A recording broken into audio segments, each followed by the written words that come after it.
우리 다 함께 읽겠습니다. 여호와께서 회막에서 모세를 부르시고 그에게 말씀하여 이르시되 이스라엘 자손에게 말하여 이르라.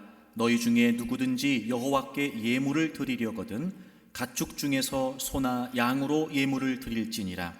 그 예물이 소의 번제이면 흠없는 수컷으로 회막문에서 여호와 앞에 기쁘게 받으시도록 드릴지니라. 아멘. 지금 방영되고 있는 뮤지컬 스타라고 하는 오디션에 참가한 한 참가자의 이야기입니다. 본인을 이렇게 소개하더라고요. 뮤지컬계를 뒤집어 놓을 배우입니다. 이렇게 소개하더라고요. 나이가 22살의 어린 친구였는데 아주 이렇게 당찬 포부를 밝히는 자신감 있는 모습이었어요. 근데 그의 무대를 보면서 그게 허풍이 아니었다 이런 생각이 들더라고요. 일단 무대에 올라오는데 맨발로 올라오더라고요. 그 모습을 봤던 심사위원이 저 친구는 분명히 몸을 잘 쓰는 친구다 이렇게 얘기를 하더라고요. 진행자가 인터뷰를 하는데 이런 질문을 했습니다. 작년부터 지금까지 하루도 빠지지 않고 이것을 했다고 하는데 그게 무엇입니까? 이렇게 물었어요. 이 참가자가 이렇게 답을 합니다. 매일 1시간에서 1시간 반 정도 꼭 스트레칭을 합니다. 배우라면 신체 훈련은 당연히 기본적으로 되어 있어야 한다는 신념이 있습니다. 매일 스트레칭과 발레를 합니다 라고 대답을 하더라고요. 그러면서 참 인상 깊은 말을 했어요. 이 루틴을 하지 않으면 스스로한테 실망스러워서 잠을 못 잡니다. 매일같이 이걸 하지 않으면 스스로에게 실망스럽다는 거예요. 그러면서 자기가 몸을 쓰는 거 하나만큼은 이 오디션에 나온 모든 참가자 중에서 가장 자신이 있기 때문에 오늘 최고의 무대를 보여주겠다는 거예요. 정말 너무 잘하더라고요. 노래도 잘하는데 참 인상적이었던 게 안무, 즉 춤을 추고 안무를 하는 게 너무 안정적이었어요. 노래가 끝나고 난 뒤에 한 심사위원이 이렇게 평가를 했습니다. 무대 위에서 배우가 팔 하나를 올렸을 때 그런 동작 하나하나가 설득력이 있다는 게 매우 중요합니다. 그런데 이 참가자는 설득력 있는 몸짓에 신뢰가 가게 됐습니다. 매일 하는 그 루틴의 덕을 봤다는 것이 조금도 의심이 들지 않았습니다. 노래를 하는데요, 그 노래 대사와 안무가 계속해서 이어져요.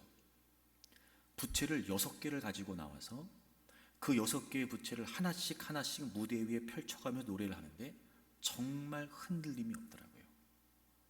그 심사위원이 이렇게 이야기를 했어요.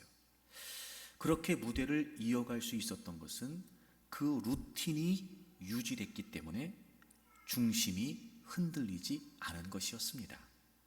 그 루틴이 당신의 에너지의 근본입니다. 이렇게 얘기하더라고요.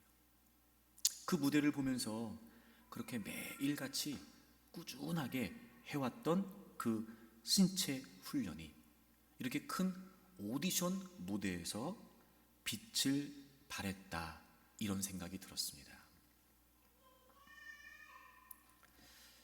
여러분, 우리가 그리스도인으로서 신앙인으로서 우리의 믿음을 흔들림 없이 유지할 수 있는 루틴이 과연 뭘까? 우리의 믿음의 중심이 흐트러지지 않을 수 있는 루틴은 과연 뭘까? 우리의 믿음의 에너지의 근본이 되는 루틴이 과연 뭘까? 매일의 삶에서 승리를 가능하게 하는 루틴이 뭘까? 저는 예배라고 말씀드리고 싶습니다. 예배. 그리스도인이라면 당연히 기본적으로 훈련되어 있어야 되는 거예요. 만약 그 예배가 훈련되어 있지 않다면, 그 예배를 빼먹는다면, 개인의 삶의 예배, 또 공동체 예배, 그것이 제대로 세워져 있지 않다면 우리는 스스로에게 실망하면서 무엇보다 우선해서 그 예배가 나의 거룩한 루틴이 되도록 해야 되지 않을까요? 사랑하는 교우 여러분, 오늘 예배에 동참한 여러분들에게 과연 예배라고 하는 거룩한 루틴이 분명하십니까? 하나님께서는 이스라엘 백성들을 애굽에서 구원하시고 그들에게 모세를 통해 제사법을 가르쳐 주셨습니다. 그 제사법은 몹시 엄격하고 까다롭고 복잡했습니다. 그러나 범죄한 인간이 하나님 앞에 나아가 그분을 예배하려면 반드시 하나님께서 명령하신 그대로 제사를 드려야만 했습니다. 물론 지금 우리는 이러한 구약시대의 방식을 따라서 예배를 드리지는 않습니다. 예수님께서 우리의 죄를 완전하게 대속해 주셨기 때문입니다. 예수님께서 제물이 되어 주셔서 이 불완전한 제사를 완성해 주셨기 때문에 그렇습니다. 이제 구원받은 우리는 바로 이 예수님의 구속의 은혜를 의지하고 하나님께 나아가 그분을 예배하게 됩니다. 하지만 구약의 제사와 지금 우리의 예배에 있어서 동일하게 적용되는, 결코 우리가 놓쳐서는 안 되는 중요한 한 가지가 있습니다. 오늘 본문 3절을 보시겠습니다. 그 예물이 소의 번제이면 흠없는 수컷으로 회막문에서 여호와 앞에 기쁘게 받으시도록 드릴지니라. 기쁘게 받으시도록 드릴지니라. 하나님께서 제사법을 가르치시면서 제일 먼저 말씀해 주십니다. 하나님께서 기쁘게 받으실 수 있도록, 예배를 받으시는 하나님께서 기뻐하실 수 있도록 제사를 드려야 된다는 거예요. 로마서 12장 1절에서 분명히 우리에게 가르치고 있습니다. 하나님이 기뻐하시는 제사를 드리라는 거예요. 그렇습니다, 여러분. 예수 그리스도 이후에 이제 구약의 제사와 지금의 제사는 방식, 절차, 형식, 이런 것들은 다 달라졌습니다.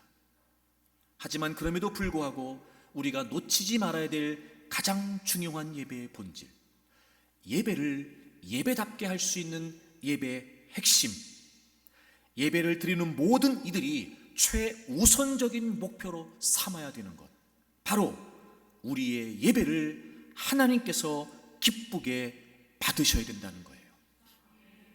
예배는 단순히 장소, 조건, 형식이 중요한 것이 아니라 과연 하나님께서 기뻐 받으시는가, 이것이 가장 중요하다는 겁니다.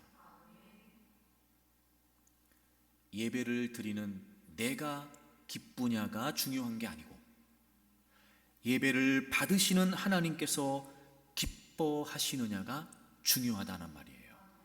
즉 하나님이 기뻐 받으시는 예배에 우리는 진심 어린 노력을 기울여야만 합니다. 하나님께서 우리의 예배를 기뻐 받으시도록 마음 담긴 열정을 쏟아야만 합니다.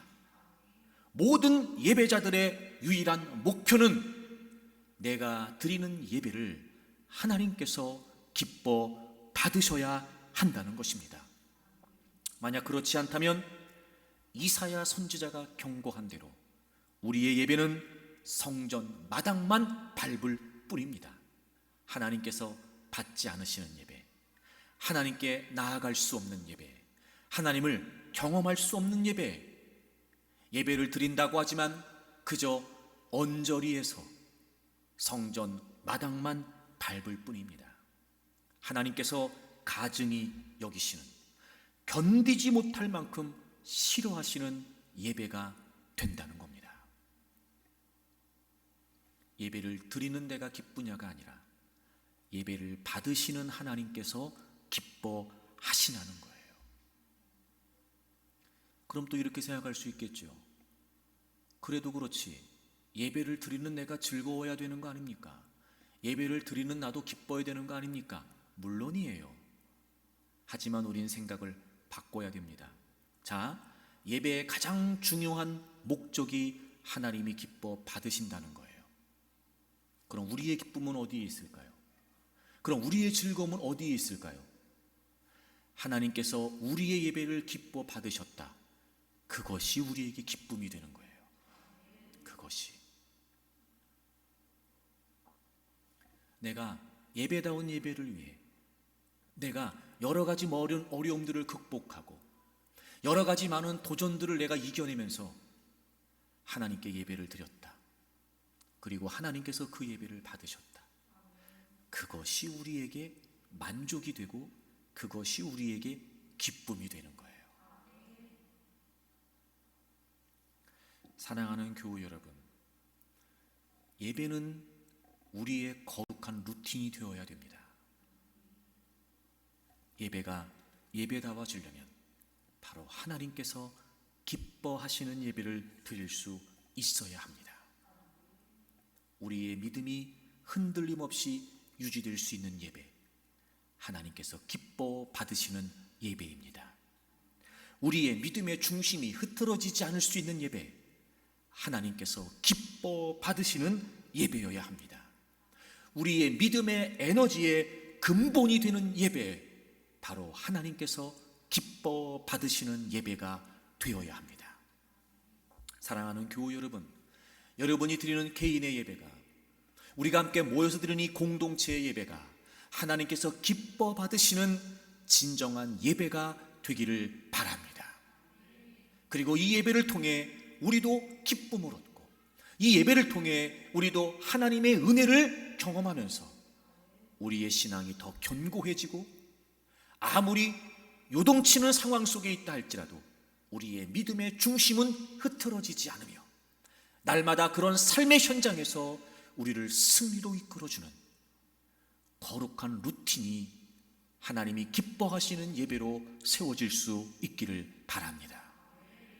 그렇다면 하나님께서 기뻐 받으시는 예배, 과연 어떤 예배일까요? 오늘 모세를 통해 이스라엘 백성들에게 가르쳐 주신 이 제사법에 담겨 있는 중요한 의미들을 찾아가면서 하나님께서 기뻐 받으시는 예배가 어떤 예배인지를 살펴보려고 합니다. 먼저 오늘 본문 2절을 보시겠습니다. 이스라엘 자손에게 말하여 이르라, 너희 중에 누구든지 여호와께 예물을 드리려거든. 그리고 1절 뒷부분에 예물을 드릴지니라. 3절 첫 부분에 그 예물이, 지금 제사법에 관한 말씀을 하시면서 예물이라고 하는 단어가 반복해서 나와요. 여러분, 이 예물이라고 하는 단어는 어떤 뜻이냐면 가까이 가져간다, 이런 뜻이에요. 가까이 가져간다. 그래서 원래 이 단어는 어떤 대상을 향해서 가까이 나아가는 것을 뜻하는 단어였습니다. 자, 그도 그럴 것이, 여러분, 제가 예물을 드려요. 내가 예물을 드려요. 자, 그러면 내가 하나님께 예물을 드린다고 했을 때 예물만 갈 수 있어요, 없어요? 없어요. 내가 예물을 드린다는 건 예물만 가는 게 아니라 예물을 드리는 내가 가까이 갈 수밖에 없어요.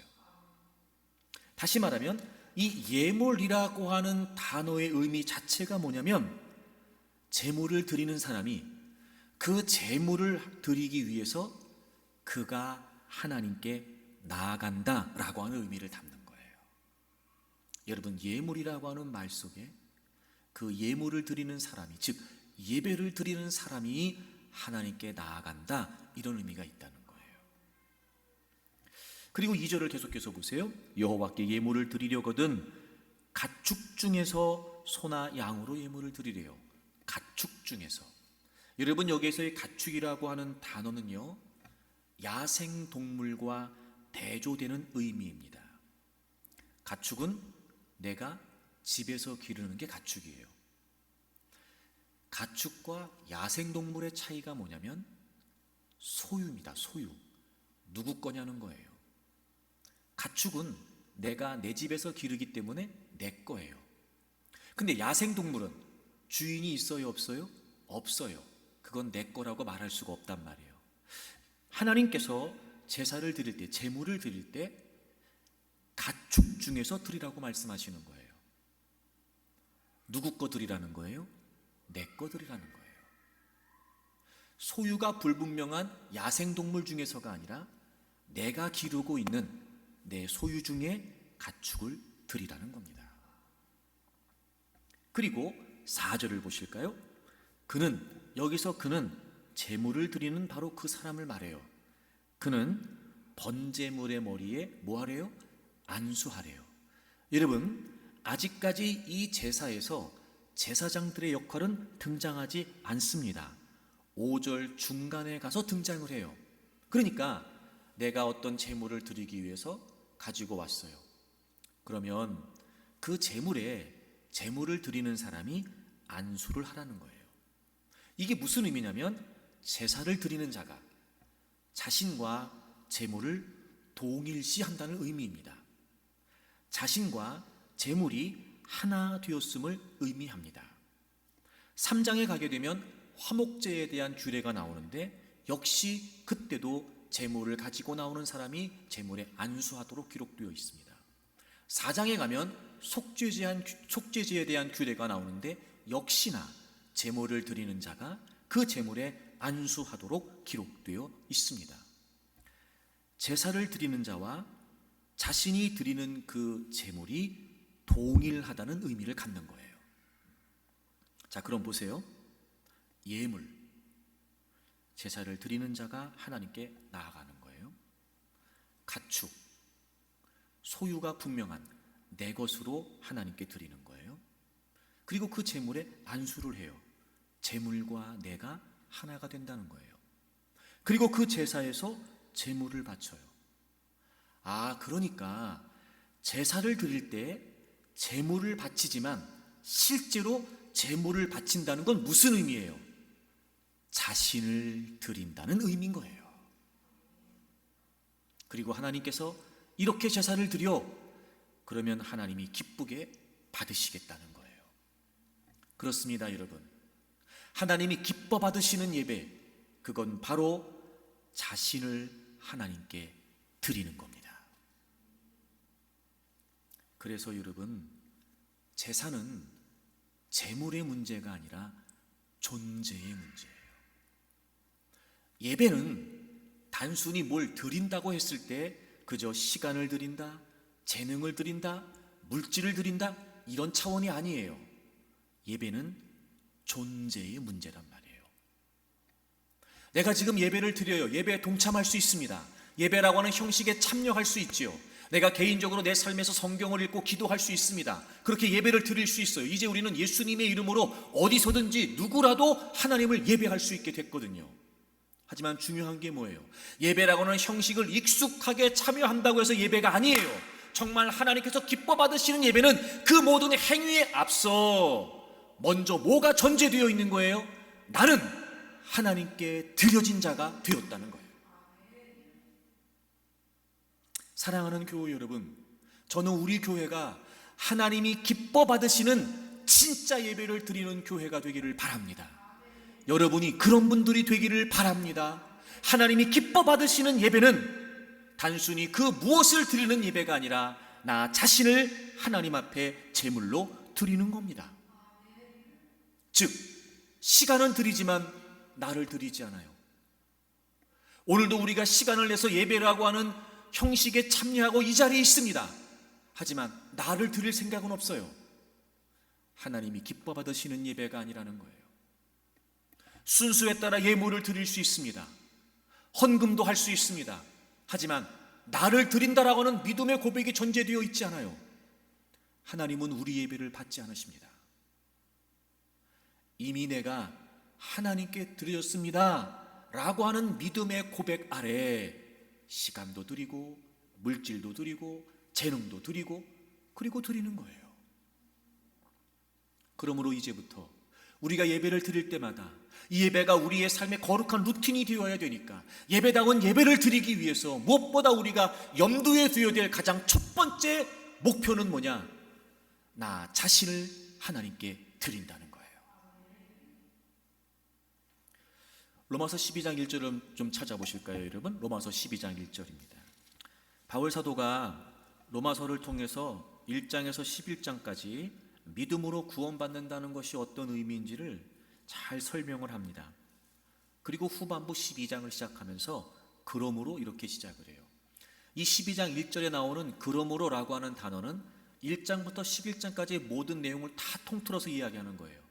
믿음으로 구원받는다는 건 이런 의미이다. 그러므로 이런 뜻이에요. 즉 믿음으로 구원받았다면 이렇게 해야 된다는 거예요.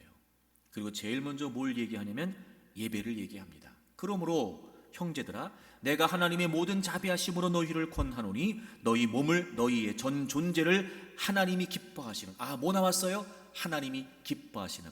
여러분 여기 12장 1절에 사용된 하나님이 기뻐하신다라고 하는 이 말이 바로 레위기 1장 3절에 사용된 여호와 앞에 기쁘게 받으시도록 드리라 바로 이 말인 거예요. 그러니까 이 말은 사실 제사에 사용됐던 단어였어요. 하나님이 기뻐하시는 거룩한 산 제물로 드리라 이는 너희가 드릴 영적 예배니라. 우리가 드려야 될 예배, 우리가 드려야 될 합당한 예배, 그게 뭐예요? 우리의 온 존재를 하나님이 기뻐 받으실 수 있도록 제물로 뭐 하래요? 드리래요. 바치래요. 오퍼, 바치라는 거예요. 여러분 예배는요 우리가 예배라고 하는 형식에 참여하는 게 예배가 아니에요. 조인, 참여하는 게 예배가 아니에요. 예배는 내가 예수 그리스도를 나의 구주와 주님으로 믿음으로 내가 이미 하나님께 드려지는 제단에 나의 전 존재가 제물로 바쳐졌습니다 라는 걸 고백하는 게 우리가 드려야 될 합당한 예배라는 거예요. 물론 구약에는 데드 세크리파이스, 제물을 잡아서 하나님께 드렸어요. 하지만 제물을 드린다는 건 나를 드린다는 의미였지요. 그걸 하나님이 기쁘게 받으시겠다는 거예요. 이제 예수 그리스도께서 우리를 위해 죽으시고 부활하시는 구주가 되셨어요. 우린 그분의 이름을 의지하고 하나님께 나아갈 수 있게 됐어요. 제물이 필요 없는 게 아니에요. 이제는 데드 세크리파이스가 아니라 리빙 세크리파이스, 우리가 살아있는 존재, 우리의 삶 전체가 이제 하나님께 제물로 드려지는 거예요. 그게 구원받은 하나님의 사람들이 마땅히 드려야 될 합당한 예배입니다. 사랑하는 교우 여러분, 여러분이 개인의 예배를 드릴 때, 그리고 우리가 함께 모여 공동체 예배를 드릴 때 잊으시면 안 됩니다. 하나님이 기뻐 받으시는 예배는 나를 드리는 예배라는 걸 말입니다. 그럼 이제 이렇게 얘기할 수 있어요. 내가 나와서 예배를 드리면 되는 거지 뭘 자꾸 나를 드리라고 하냐. 나 헌금도 하고 봉사도 하고 하라는 거 다 하면 되지 뭘 자꾸 나를 드리라고 이야기를 하냐. 뭘 내 존재를 다 바치라고 이야기를 하냐. 이렇게 생각할 수 있습니다. 여러분, 왜 하나님께서 기뻐 받으시는 예배가 우리의 존재를 드리는 예배일까요? 왜 우리의 존재를 드려야만 하나님께서 기뻐 받으시는 걸까요? 성경을 좀 찾겠습니다. 요한계시록 4장입니다. 요한계시록 4장과 5장에 보게 되면 사도 요한이 하늘에서 천상에서 드려지는 예배를 환상으로 보게 됩니다. 자, 먼저 4장 10절을 보실까요? 24장로들이 보좌에 앉으신 이 앞에 엎드려 세세토록 살아계시는 이에게 경배하고 자기의 관을 보좌 앞에 드리며 이르되 우리 주 하나님이여 영광과 존귀와 권능을 받으시는 것이 합당합니다. 합당합니다. 이는 이유가 뭐예요? 주께서 만물을 지으신지라 만물이 주의 뜻대로 있었고 또 지으심을 받았나이다. 지금 성부 하나님을 예배하고 있어요. 성부 하나님을 찬양하고 있는데 뭐라고 얘기하냐면 하나님은 영광과 존귀와 권능을 받으시는 것이 합당하시다는 거예요. You are worthy. 하나님은 충분한 가치가 있는 분이시라는 거예요. 왜냐하면 그분이 창조주이시고 주관자이시기 때문이라는 거죠. 그리고 여러분 요한계시록 5장을 보시면 이제 성자 하나님 예수 그리스도를 예배하는 장면이 나옵니다. 11절을 보세요. 내가 또 보고 들음에 보좌와 생물들과 장로들을 둘러서 많은 천사의 음성이 있으니 그 수가 만만이요 천천이라 큰 음성으로 이르되 죽임을 당하신 어린 양은 능력과 부와 지혜와 힘과 존귀와 영광과 찬송을 받으시기에 합당하도다. Worthy is the Lamb. 우리의 죄를 위해 죽으시고 부활하신 그 예수 그리스도, 그분은 능력과 부와 지혜와 힘과 존귀와 영광과 찬송을 받으시기에 뭐하다고요? 합당하시다고요. 영광을 받으실 만한, 찬양을 받으실 만한, 예배를 받으실 만한 분은 예수 그리스도예요. 왜요? 그분이 우리의 모든 죄를 지고 대속해 주신 구세주이시기 때문에 그렇다는 거예요. 자, 보세요 여러분. 성부 하나님을 예배하고 성자 하나님을 예배하면서 동일하게 등장하는 표현이 뭡니까? 합당하다는 거예요. 합당하다는 거예요. 여러분, 예배가 뭔지 아세요? 하나님을 찬양하고 하나님께 영광을 올려드린다는 게 뭔지 아십니까? 바로 그것은 그분께 합당한 대우를 해드리는 거예요. 창조주에 걸맞는, 통치하시는 주관자, 절대자이신 그분께 합당한, 그리고 우리를 죄에서 구원하신 그 예수 그리스도, 바로 그 구주 되신 예수 그리스도에게 합당한 영광을 올려드리는 거예요. worthy, 합당한 가치가 그분에게 있으시다. 그분의 가치를 인정하는 것, 바로 그게 예배예요. 그래서 여러분, 우리가 예배라고 하는 말을 영어로 쓸 때 worship이라고 합니다. worship. 이 worship이라고 하는 말은 당연히 이 worth라고 하는 단어에서 파생된 말이에요. 창조주이시고 주관자이시며 구원자이신 그분의 가치를 합당하게 인정해 드리는 거예요. 그게 예배입니다. 자, 그렇다면 창조주이시고 주관자이시고 주관자이시고 구원자이신 그분의 가치를 인정하는 게 예배라고 했을 때 뭘 드리면 그분께 합당한 예물이 될까요, 여러분? 뭘 드리면? 창조주이세요. 그분은 주관자이십니다. 그리고 구원자이세요. 다시 말하면 최고의 가치를 갖고 계신 분이에요. 말 그대로 지존하신 분이세요. 최고로 존귀하신 분이시죠. 자, 그럼 우리가 무엇을 드리면 그분의 합당한 가치를 인정하는 게 될까요? 무엇을 드려도 안 돼요. 그렇죠, 여러분? 아니, 우리가 뭘 드린다고 한들 창조주께 합당한 예물이 되겠습니까? 그런 생각 안 드세요? 아무리 우리가 모아서 뭘 드린다고 한들 지금도 살아계셔서 온 우주 만물을 주관하시는, 그리고 우리를 죄에서 구원해 주신 그분께 합당한 가치를 인정해 드리는 게 될까? 없어요, 그런 거 여러분. 그런 거 없습니다. 그러나 그럼에도 불구하고 우리 편에서, 그러니까 하나님 편에서는 없어요, 그 어떤 것도. 예수님을 생각하면 그 어떤 것도 안 돼요. 하지만 그럼에도 불구하고 우리 편에서 하나님과 예수님을 그분의 가치로 인정하여 드릴 수 있는 최선이 뭘까? 나예요. 그나마도 우리가 가장 중요하게 여기는 거 나예요. 나, 여러분, 나. 내가 가장 소중하게 여기는 거 뭐예요? 나예요. 나. 물론 그렇다 한들 하나님의 가치에, 예수 그리스도의 가치에 견줄 수도 없어요, 여러분. 하지만 우리가 그 최고의 하나님께 드릴 수 있는 우리 편에서의 최선의 예물이 뭘까? 그나마 나예요. 그나마 나. 여러분 보세요. 왜 예배가 예배다워지지 않는지 아십니까? 왜 예배가 나 자신을 드리는 것이라고 하는 것에 우리가 의식이 점점 사라지는지 아십니까? 아무리 우리가 하나님을 예배한다고 그러고 하나님을 오래 믿었다고 그러고 하나님을 잘 안다고 말하지만 정말 하나님이 어떤 분이신지를 모르는 거예요. 그리고 우리는 고작 일주일에 하루도 아닌 몇 시간 나와서 예배드리면서 난 할 걸 다 했다는 거예요, 하나님 앞에. 내가 갖고 있는 모든 전부를 다 드리는 것도 아니에요. 그저 몇 푼 드리면서 하나님을 하나님으로 인정했다는 거예요. 택도 없죠, 여러분. 우리는 최고의 가치이신 그 지존하신 하나님 앞에 그나마 우리가 드릴 수 있는 최선이 나일 뿐이에요. 그러니 정말 하나님께 합당한 예배를 드린다는 것, 그건 나를 드리는 거예요. 사랑하는 교우 여러분, 저는 우리의 예배에서 나 자신을 드린다라고 하는 이 분명한 의식이 빠지지 않기를 바랍니다. 내가 하나님께 드려졌습니다. 하나님, 오늘 제가 저를 드립니다 라고 하는 마음으로 오늘 우리가 시간을 내서 여기에 나온 거예요.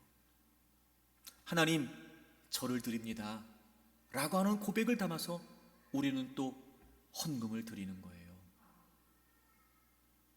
재능을 가지고 주님께 봉사하고 나에게 주어진 달란트를 가지고 주님의 사역을 섬기는 거예요.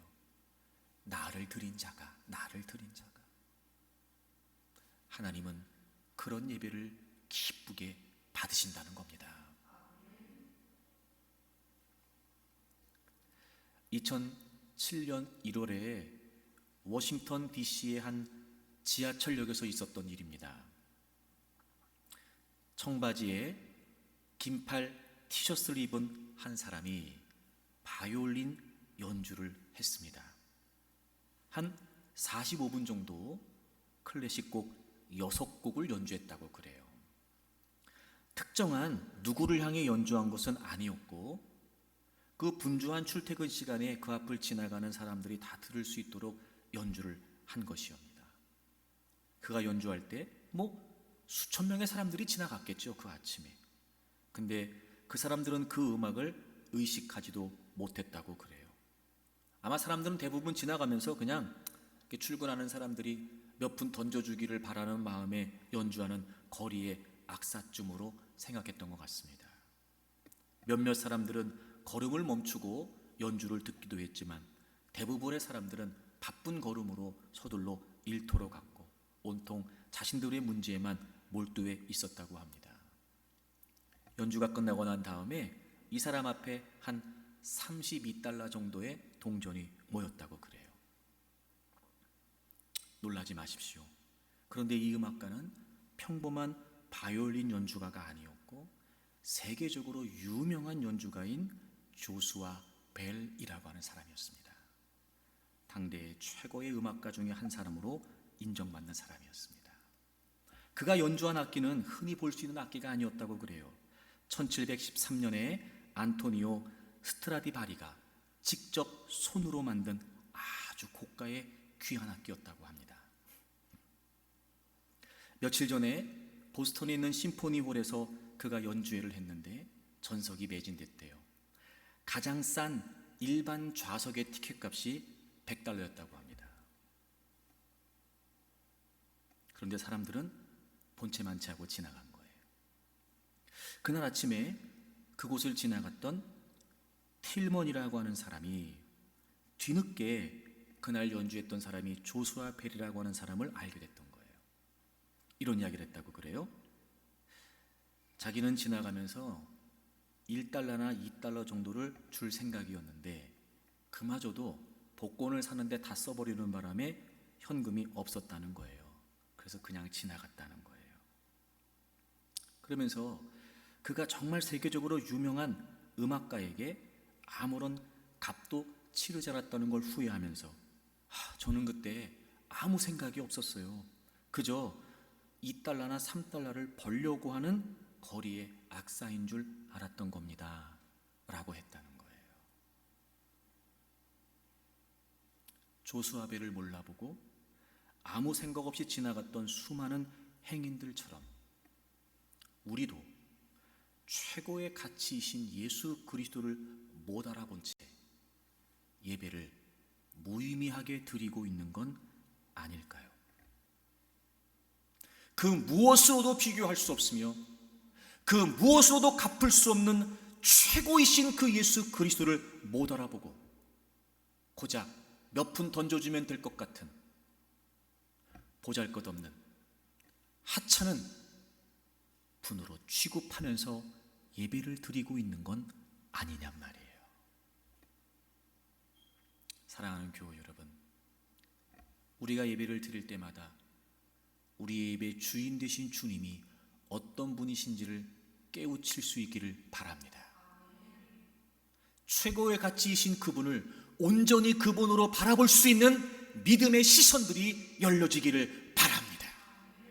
감격, 감탄, 경탄, 그 무엇으로도 모자랄 그분 앞에 그나마 나를 드리는 것이 최선이라고 하는 겸허한 마음으로 자신을 내어드리는, 하나님이 기뻐 받으시는 예배를 드리는 여러분들이 되기를 바랍니다. 이 자신을 드린다는 게 그럼 도대체 구체적으로 무슨 말일까? 하나님이 기뻐 받으시는 예배는 또 하나 이런 의미가 있습니다. 여러분 오늘 본문을 좀 돌아보시겠어요? 레위기 1장을 좀 보겠습니다.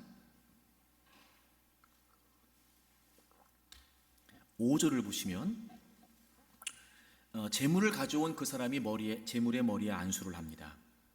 그리고 5절을 보세요. 그는 역시 그 제물을 가져온 사람이에요. 여호와 앞에서 그 수송아지를 뭐하래요? 잡으래요. 여기서 그는 누구지요? 바로 제물을 드리는 사람이에요. 예배 드리는 사람이에요. 그가 가져온 제물을 그가 잡는 거예요. 여러분이 잡는다는 말 짐작하시겠지만 제물을 죽일 때 사용하는 말이에요. 그러니까 제물을 드리는 그 사람이 자신이 가져온 제물을 뭐 하는 거지요? 직접 죽여요. 그리고 하나님께 바칩니다. 11절에도 나와요. 그가 제단 북쪽에서 여호와 앞에서 그것을 잡을 것이요. 아까 말씀드린 것과 마찬가지로 화목제를 드릴 때도 속죄제를 드릴 때도 제물을 가져온 사람이 직접 제물을 죽입니다. 그리고 하나님 앞에 바쳐요. 근데 여러분 아까 제물 죽이기 전에 뭐 했어요? 그 제물에 안수했어요. 그럼 그 제물이 이제 누가 된 거예요? 내가 된 거예요. 제물을 드리는 그 사람이 된 거예요. 근데 본인이 직접 그 제물을 죽인다는 건 누구를 죽이는 거예요? 자신을 죽이는 거예요. 자신을. 제물을 가져온 그 사람이 제물에 안수를 해요. 그리고 본인이 직접 그 제물을 죽여서 하나님께 바쳤어요. 그 제물은 자신이에요. 그러니까 자신이 죽은 거예요, 지금. 여러분, 나를 드린다는 게 무슨 말일까? 내가 하나님 앞에 드려졌다, 이 말이 무슨 말일까? 내가 죽었다는 거예요. 내가 죽었다는 거예요. 특히 여러분, 그 제물을 드릴 때요, 그 제물을 죽일 때 단순히 죽이기만 하는 게 아니에요. 6절 보세요. 그는 또 그 번제물의 가죽을 벗기고 뭘 하래요? 각을 뜨래요. 각을. 12절. 그는 그것에 뭐를 뜨래요? 각을 뜨래요. 여러분이 각을 뜬다는 말이 무슨 말이냐면요, 다 자르는 거예요. 팔다리를 다 자릅니다. 죽여서 그냥 드리는 게 아니고요, 다 잘라요. 이게 무슨 말이냐면 모든 부분을 온전히 전적으로 다 바친다는 거예요.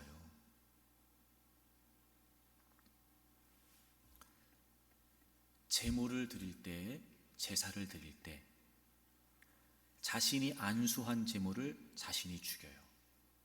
다 각을 떠요. 그리고 온전히 다 바쳐요. 자신의 생각, 자신의 의지, 자신의 의도, 자신의 계획 있어요, 없어요? 없어요. 이미 그 제물은 죽어서 하나님께 바쳐졌기 때문이에요. 나를 드린다는 게 뭐냐? 하나님이 기뻐 받으시는 예배를 드린다는 게 뭐예요? 나는 죽었다는 거예요. 그걸 인정하는 거예요. 나는 죽었어요. 나는 죽었어요. 하나님 앞에 나는 이제 죽은 존재예요. 내가 하나님께 드렸다는 건 무슨 말이에요? 내가 죽었다는 거예요. 내가 죽었다는 거예요. 여러분, 이 말이 무슨 말이에요? 자, 갈라디아서 2장을 찾으세요. 우리가 너무 잘 아는 말씀이고 너무 좋아하는 말씀이기도 하죠.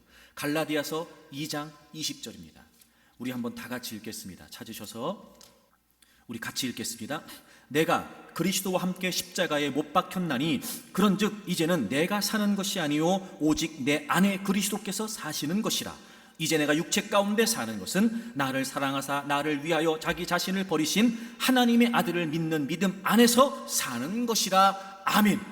내가 그리스도와 함께 십자가에 못 박혔다. 여러분, 이게 무슨 말이에요? 예수님께서 나의 죄를 위해 죽으셨습니다라고 하는 믿는 모든 사람들은 예수님께서 우리의 죄를 위해 죽으셨을 때 예수님만 죽으신 게 아니라 나도 죽은 거예요. 나도 죽은 거예요. 여러분, 구원받은 모든 그리스도인들이 주님을 예배합니다. 이게 무슨 의미예요?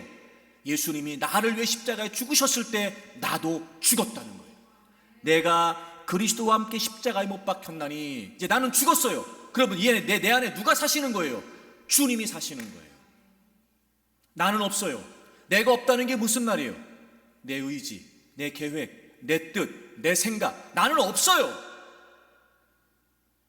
타락한, 죄악된 본성에 길들여져 있는, 욕심과 탐욕으로 가득 차 있는 나는 죽었어요. 그리고 내 안에 주님이 사세요. 내 안에 주님이 사세요.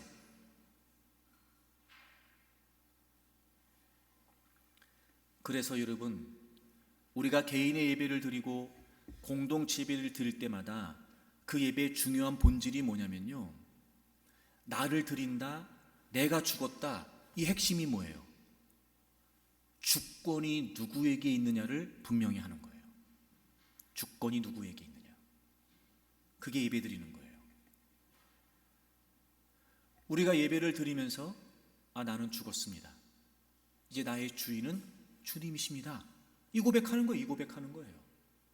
우리 삶에서 내가 주인으로 살려고 그래요. 자꾸 내가 내 마음대로 살려고 그래요. 심지어 주님 앞에 나와서도 내 뜻대로 되게 해달라고 우리는 간청을 하기도 하고 요청을 하기도 해요.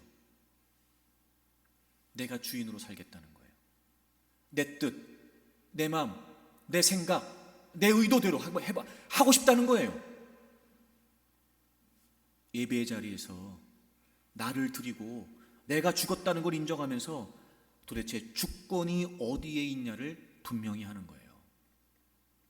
그래서 참된 예배는요, 자기 실현이 아니라 자기 부인이에요. 자신의 의지는 죽었어요. 이제 주님의 의지를 따르는 거예요. 자신의 의도는 죽었어요. 이제 주님의 의도를 따르는 거죠. 그래서 예배는 자신의 존재를 하나님의 뜻을 위해 온전히 바치는 거예요. 주권을 분명히 하는 거예요.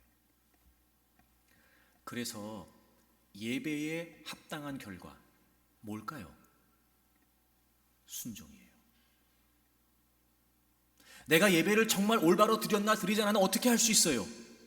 순종하고 있느냐로 알 수 있어요. 왜요? 예배는 나 자신을 드리는 거잖아요. 예배는 내가 죽었다는 걸 인정하는 거잖아요.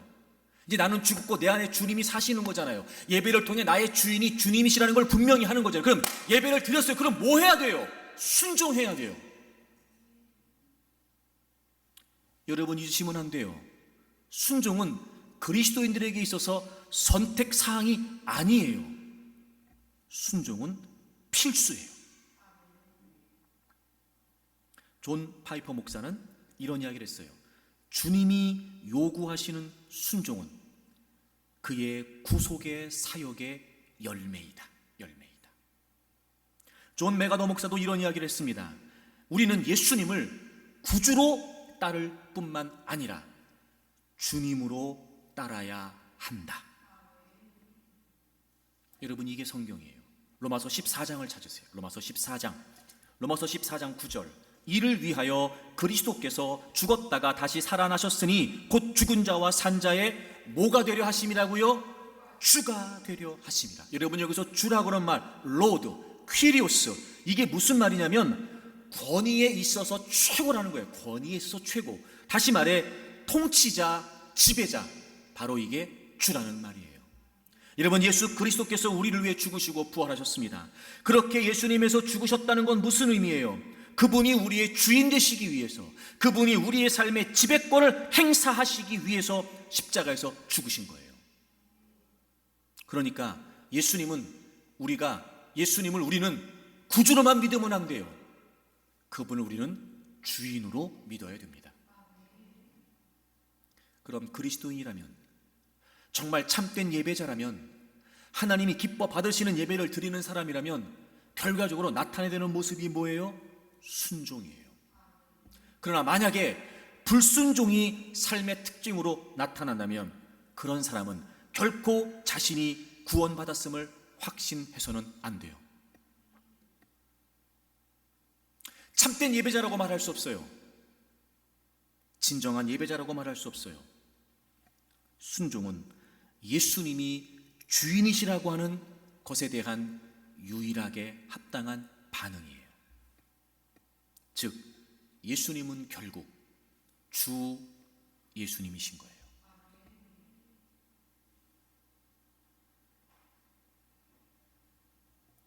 하나님이 기뻐 받으시는 예배, 내가 죽은 거예요. 내 생각, 내 의지, 내 뜻 이제 다 없어졌어요. 내 안에 주님이 사세요. 주인이 계신다고요. 그럼 우리는 예배를 드릴 때마다 그 주권을 분명히 해야 돼요. 그리고 항상 그분을 따라야 돼요. 이 거룩한 루틴이 세워져야 우리의 믿음이 흔들리지 않을 수 있고 아무리 요동치는 상황에서도 흐트러지지 않을 수 있으며 결국 그것이 우리의 삶의 승리를 가져다주는 루틴이 된단 말이에요. 사랑하는 교우 여러분, 순종을 선택사항으로 여기지 않기를 바랍니다. 예배를 드릴 때마다 여러분이 개인적으로 하나님께 예배를 드리던 모여서 공동체로 예배를 드리던 여러분 예배를 드릴 때마다 주님이 나의 주인이십니다, 이 고백을 분명히 하세요. 하나님, 제가 뭘 순종할까요? 오늘 예배를 통해 하나님, 제가 또 뭘 주님의 뜻을 따라야 될까요? 말씀해 주십시오. 알려주십시오. 제가 순종하겠습니다. 이게 자신을 드리는, 자신이 죽었다는 사실을 인정하는 예배가 된다는 겁니다. 미국 프로 미식축구 역사상 가장 위대한 감독으로 손꼽히는 빈스 롬바르디라는 사람이 있습니다. 어느 정도였냐면요, 이 감독은 선수들에게 경외감과 존경심을 받았다고 그래요. 이 롬바르디가 1959년에 시즌 전에 1승 10패였던 그린베이 패커스라고 하는 팀을 맡아서 그렇게 실력도 성적도 나지 않아서 힘들어하는 선수들에게 이렇게 말했다고 그래요. 최고가 되려면 노력을 해야 하고 그러려면 고통이 따를 것이다. 그래서 이렇게 말했다고 그래요. 춤은 접촉하는 스포츠이고 미식축구는 부딪히는 스포츠이다.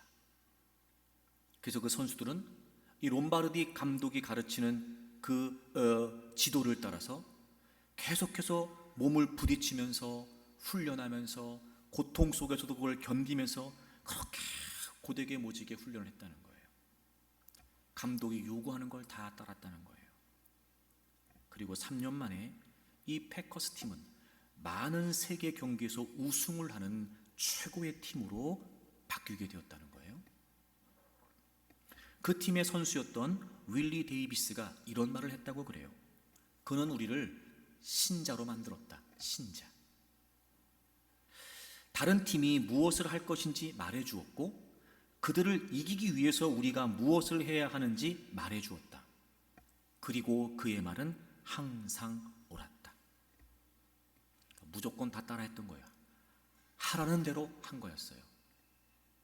나중에 그 팀의 코치가 된 포레스트 그레그는 이런 말을 했어요. 롬바르디가, 즉 감독이 앉아라고 말하면 우리는 의자를 찾지 않았다. 어디든지 간에 감독이 앉으라고 하면 그냥 무조건 앉았다는 거예요. 의자가 있건 없건 그 바닥이 어떻건 상관없이 무조건 감독이 하는 말을 따랐다는 거예요. 그 정도로 훈련을 해서 팀이 완전히 바뀌게 됐다는 겁니다. 보세요 여러분, 운동선수들이 한 지도자의 말을 따라도 이렇게 놀라운 변화가 일어나요. 하물며 주님은 어떠십니까? 그분은 우리의 삶을 푸른 초장, 잔잔한 물가로 이끌어 주시는 신뢰할 수 있는 목자이십니다. 우리가 사망의 음침한 골짜기를 지날 때도 그분은 우리를 지켜주시고 보호해 주시는 우리가 유일하게 믿을 수 있는 우리의 목자이십니다. 그리고 마침내 영원한 하나님의 나라로 우리를 이끌어 주실 목자이시지요. 따르지 못할 이유가 무엇이 있습니까? 순종하지 못할 이유가 무엇이 있습니까? 마침내 그분이 원하시는 대로 우리가 순종하기만 하면 우린 승리뿐만 아니라 영원한 생명이 보장되어 있는 영광된 삶을 얻을 수 있을 텐데, 주저할 이유가 무엇이 있으며 고집부릴 이유 또 무엇이 있습니까? 사랑하는 교우 여러분, 우리의 영원하고 진정한 그리고 유일하게 신뢰할 수 있는 목자 되시는 예수 그리스도께 순종하십시오. 그 순종이 예배가 되는 그 루틴이 우리에게 분명히 세워진다면 흔들리지 않습니다. 중심을 잃어버릴 리가 없습니다. 실패할 이유가 없습니다. 절대로 주저앉을 리가 없습니다. 하나님이 기뻐 받으시는 예배를 드리십시오. 자신을 드리는 예배, 자신이 죽었음을 인정하는 예배, 늘 모든 상황 속에서 하나님의 뜻에 마음을 두고 순종하기 위해 힘쓰는 진정한 예배자의 삶, 우리를 승리로 이끌어 줄 것이며 우리를 영광으로 이끌어 주리라고 믿습니다. 저는 여러분들이 그런 예배자가 되기를 바라요. 저는 우리 교회가 그런 예배를 드리는 교회가 되었으면 좋겠습니다. 그래서 날마다 예배할 때마다 기쁨이 있고 감사가 있고 고백이 있고, 그분이 어떤 분이신지를 알기에 최고이신 그분 앞에 감탄과 경탄으로 찬양하고 경배를 올려드리고, 그리고 그렇게 우리가 드리는 예배 때마다 부어주는 하나님의 은혜로 말미암아 깨우침이 있고 결심이 있고, 그 예배가 우리의 삶에 이어져 순종함으로 말미암아 말씀이 능력이 되고 역사가 되고 기적이 되고, 그렇게 우리의 삶을 하나님이 이끄시는 대로 순종함으로 말미암아 멋지게 극복해내는 진정한 예배의 삶, 진정한 예배자의 모습, 우리의 모습이 되기를 주 이름으로 축복합니다.